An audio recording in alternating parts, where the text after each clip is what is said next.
Baik, selanjutnya kita akan mempelajari bagaimana melakukan asset management atau depresiasi fixed asset.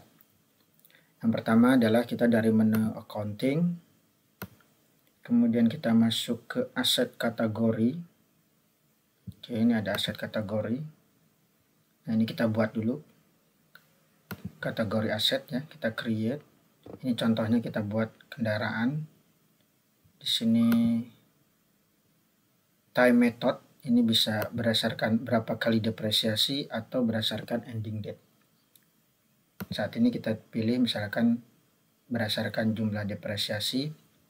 Kemudian di sini kita akan masukkan number of depreciation, period length. Period length ini dalam 12 bulan. Artinya kalau dia 5 tahun, 5 kali depresiasi ya. Setiap kali depresiasi jangka waktunya 12 bulan. Kalau kita mau melakukan depresiasi misalkan setiap bulan, maka ini kita set 60. Yang ini 1. Artinya ini selama 60 bulan, selama 60 bulan didepresiasi. Tapi kalau kita depresiasinya tahunan, ini kita set 5. Setiap kali periode depresiasinya adalah 12 bulan. Kemudian cara computational method, ini cara menghitungnya, ada linear, ada digresif ya. Kalau digresif kita memasukkan digressive factor di sini. Kalau linear kita tidak memasukkan digressive factor. Kemudian di sini ada prorata temporis. Nah, ini kalau kita klik ini berarti kita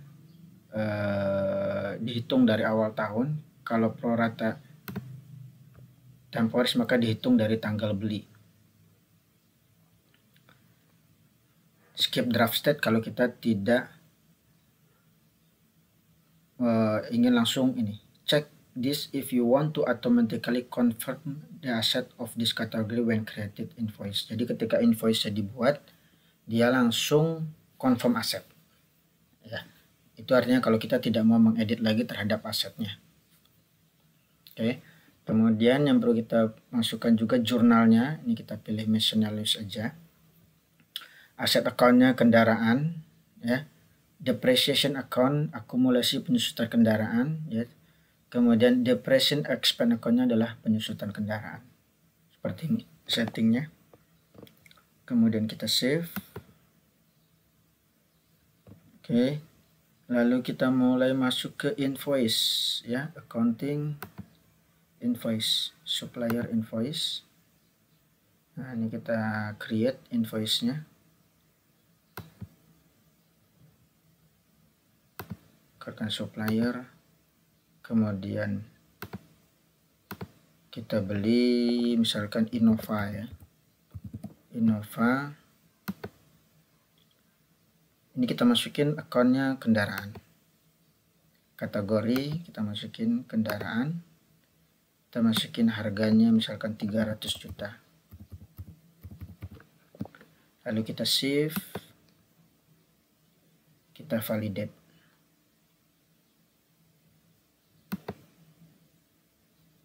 Oke. Maka kita akan melihat di journal entries-nya seperti ini. Ya. Pembelian kendaraan dengan secara hutang. Oke. Lalu kita melihat di asetnya. Aset. Nah, ini aset. Sudah muncul langsung asetnya ya. Dengan tanggal beli 26 April hari ini. Kemudian dia akan masuk ke sini gross salvage. Salvage value-nya kita set 0, berarti nanti di akhir depresiasi dia nilainya 0, maka dia akan menghitung depreciation board-nya seperti ini, 26 April depreciation sebesar ini dan terus sampai 0. Oke. Dan kalau kita mau ngeposting, ini kita confirm aset dulu, lalu kita tinggal posting. Oke, post-it kita lihat di jurnalnya.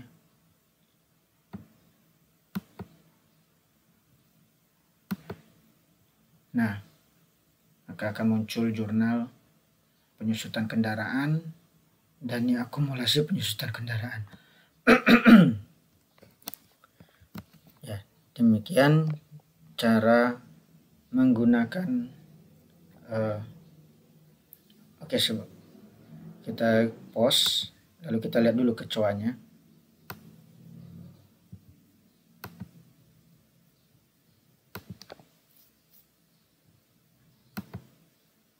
Coba di fake assetnya ini, kendaraan dan penyusutannya. Kemudian coba di overheadsnya adalah ini, penyusutan kendaraan 4.081.000 ya, 40.819.000. Oke, demikian cara melakukan aset manajemen.